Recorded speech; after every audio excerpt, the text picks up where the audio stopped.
26 तारीख को पूरा 6 महीने हो जाएंगे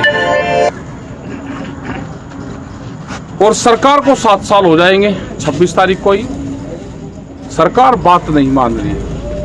6 महीने आंदोलन को चलते हुए हो गए। दिल्ली को बहुत बॉर्डरों से घेर कर रखा है। सरकार नहीं बात मानेगी तो ये निर्णय संयुक्त मोर्चे ने लिया कि ब्लैक डे मनाएंगे। 26 तारीख का काला दिवस मनाएंगे।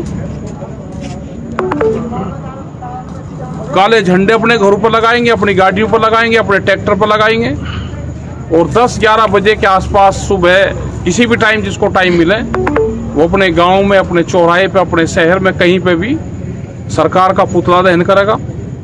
ये निर्णय वहां पे लिया गया है क्योंकि सरकार बात नहीं मान रही। कोरोना काल है, बड़ा प्रोग्राम दूसरा नहीं कर रहे, इसलिए ये है कि 26 तारीख को 6 महीने हो जाएंगे तो काला दिवस मनाया जाएगा। तो ये किसानों के गुस्से का इजहार है कि जिस तरह से सरकार बात नहीं मान रही। पहला आप कहते थे कि सरकार मिल नहीं रही और अब तो सरकार बोल भी नहीं रही। मिलने के साथ साथ सरकार कहीं बोल देती थी, मिल भी नहीं रही। तो इस तरह के सांकेतिक विरोध से आप मानते हैं कि सरकार पर दबाव बनेगा? हाँ, तो बिल्कुल दबाव बनेगा। ये जाएगा, हम लोगों को पता चलेगा, ये बिल्कुल दबाव बनेगा। एक आंदोलन करने का ये भी एक तरीका है। तो अलग अलग तरीके इस आंदोलन में अपनाए जा रहे।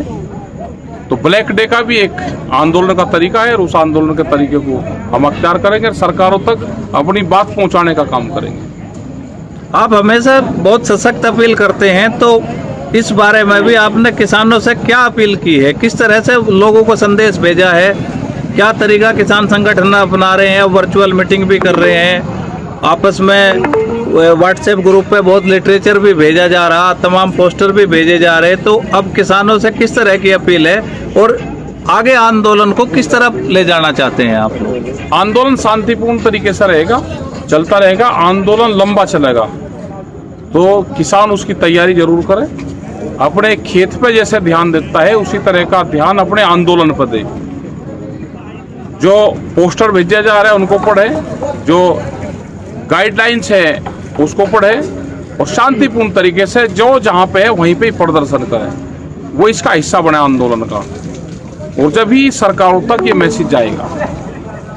कोरोना का कोहराम किसानों को सरकारें और मीडिया मिलकर कर रही हैं बदनाम। एक सूची जारी की है हरियाणा सरकार ने कि देखिए किसान आंदोलन से आते हैं और गांव-गांव में कोरोना फैला रहे हैं, जबकि सच्चाई ये है कि कोरोना के केस आज तक किसी बॉर्डर पे आधिकारिक रिकॉर्ड में नहीं मिले हैं। अगर किसी किसान को हार्ट अटैक भी आता है, उसको हॉस्पिटल ले जाया जाता है तो जबरदस्ती उसको कोरोना का मरीज साबित करने का प्रयास किया जाता है। ऐसी घटना 2 दिन पहले भी सोनीपत के हॉस्पिटल में हुई है। जिनको कोरोना बताते हैं उनका पोस्टमार्टम देश में होता नहीं है, उनका पोस्टमार्टम भी हुआ, फिर भी मीडिया उनको कोरोना बता रही है। तो ये सरकार के साथ मिलकर जो है एक बड़ा अभियान किसान आंदोलन को बदनाम करने का है। टिकैत साहब, आप इससे कैसे निपटेंगे? इससे निपटेंगे सोशल मीडिया के माध्यम से निपटेंगे और अपने लोग समझदार हैं। गाँव में जो प्रचार होता है वो प्रचार पूर्ण रूप से झूठा प्रचार होता है। कोरोना का उद्गम स्थल ये आंदोलन नहीं है, ये तो कॉलोनियां हैं, ये तो घर हैं। पूर्ण रूप से ये घर है अपने और ये ना खाली होंगे। ये जिस तरह से मीडिया प्रचार कर रही है, जिस तरह से सरकारें उनके माध्यम से प्रचार करवा रही हैं कि किसान चला जाए। अगर कोरोना काल में देश में कानून आ सकते हैं तो कोरोना काल में ही देश में से कानून खत्म भी हो सकते हैं। अगर इतनी ज्यादा चिंता है तो आप कानून को वापसी ले लो, एमएसपी पे कानून बनाओ, उसकी घोषणा करो। देश में अगर कोरोना है, कोई बीमारी है तो उसके नाम पे आप हॉस्पिटल, ऑक्सीजन हॉस्पिटल का आप वो करो। गांवों में हॉस्पिटल बने हुए हैं, उनकी बिल्डिंगें बने हुई हैं, वहाँ पे कोई डॉक्टर नहीं है, दवाइयाँ नहीं है। सरकारों को पहले ध्यान देना चाहिए कि बीमार कोई आदमी है तो उसको अस्पताल मिले। किसान का रास्ता पार्लियामेंट जाता है और बीमार आदमी का रास्ता हॉस्पिटल जाता है, तो दोनों के रास्ते अलग अलग हैं। कोई भ्रम की स्थिति में ना रहे। बीमार कोई होगा तो अस्पताल जाएगा, सरकार की जिम्मेदारी है। और किसान आंदोलन का रास्ता पार्लियामेंट जाता है, इसका समाधान पार्लियामेंट से होगा। तो इन अफवाहों पे ध्यान ना दें। सरकार है, बदनाम करने की कोशिश करेगी, ये भी एक सरकार का षड्यंत्र है, उससे बचना है हमको। देखिए, कई दिनों से खबरें छप रही हैं कि गंगा में शव आ रहे हैं, और दुख का विषय ये है कि संस्कृति के अनुसार जो है अंतिम संस्कार किया जाता है, लेकिन उत्तर प्रदेश से एक बहुत मतलब एकदम मानवता को शर्मसार कर देने वाली एक तस्वीर सामने आई कि पुलिस के कुछ लोगों ने एक आदमी को टायर में डाल के जला दिया। दूसरी एक तस्वीर सामने आई कि गंगा के किनारे शव को रेत के नीचे दाब दिया गया और जैसे ही हल्की सी बारिश हुई में सब बॉडी ऊपर आ गई। इस तरह का कहर देश में है, लेकिन सरकार मानने को तैयार नहीं है, इंतजाम को तैयार नहीं है। केवल सरकार को किसानों को बदनाम करना है। आपके पीछे जो झोपड़ी है, इस तरह की साइड में झोपड़ी है, तमाम अलग अलग टेंट घर जैसे लोगों ने बना के और बड़े डिस्टेंस के साथ रह रहे हैं, कुछ परिवार भी रह रहे हैं। तो तमाम एहतियात यहाँ पे बढ़ती जा रही, फिर भी किसान आंदोलन को बदनाम किया जा रहा। तो सरकार अपनी नाकामी छिपाने के लिए जो कर रही है, उस पर आपका क्या कहना है? सरकार को तो ये है कि आंदोलन से किसान अपने घर चले जाए, लोग मरे जीवे कुछ ही हो, उससे ना कोरोना का कोई मतलब है, ना इनकी गिनती हो रही कितने लोगों की डेथ हो रही। यहाँ तो लोग सुरक्षित महसूस मानते हैं अपने आप को। यहाँ पे सैनिटाइजर का छिड़काव होता है, यहाँ पे जो फॉगिंग होती है वो होती है हर रोज। तो यहाँ पे बीमारियाँ नहीं है। बीमारी तो गांव में होगी, शहर में होगी, कॉलोनी में होगी, उसका इलाज करें, हॉस्पिटलों को बनाएं। हॉस्पिटलों में ऑक्सीजन नहीं है, ऑक्सीजन का इंतजाम करें। पूरे देश में हाहाकार मचा हुआ है, हम अपना शांति से यहाँ बैठे, हमको डिस्टर्ब करने की कोशिश ना करें। जब सरकार बातचीत करना चाहेगी, हम जब सरकार से बात कर लेंगे। अभी अपने हॉस्पिटलों पर ध्यान दे सरकार। जिस कॉरपोरेट के खिलाफ आपकी लड़ाई है, इस कोरोना काल में देखने को उसका एक रूप और मिला है कि सरकारें लंबे समय से, किसी की भी सरकार रही हो, स्वास्थ्य, ग्रामीण चिकित्सा और शिक्षा पे बजट खत्म करती रही, उसको घटाती रही, जिससे सरकारी अस्पताल और स्कूल बंद होने के कगार पर आ गए। आज भी वही स्थिति है, लेकिन वर्तमान में ये तमाम शिकायतें आ रही हैं कि प्राइवेट जो निजी अस्पताल हैं, उनको लूट की छूट मिली हुई है। 5 लाख रुपए एडवांस में जमा कराते हैं। कोरोना का इलाज अगर होता है तो वो 10 लाख रुपए से लेकर 50 लाख रुपए तक दिल्ली एनसीआर में होता है। तमाम उपकरण छोटे जो शहरों में है, उसी इलाज के वो 5 से 10 लाख रुपए लेते हैं। सरकारी सिस्टम ध्वस्त हो चुका है, लेकिन सरकार अभी उसको मान नहीं रही है। सरकार ने एक पैकेज बनाया है कि 50,000 करोड़ रुपए का लोन सस्ती रियायती दरों पे निजी अस्पतालों को देंगे। अगर यही काम सरकारी अस्पतालों के लिए किया जाता तो इसका क्या लाभ होता। और जिस तरह से निजीकरण को बढ़ावा दिया जा रहा, तो इसके इफेक्ट आप देख चुके हैं। तो इस पर आपकी क्या राय है?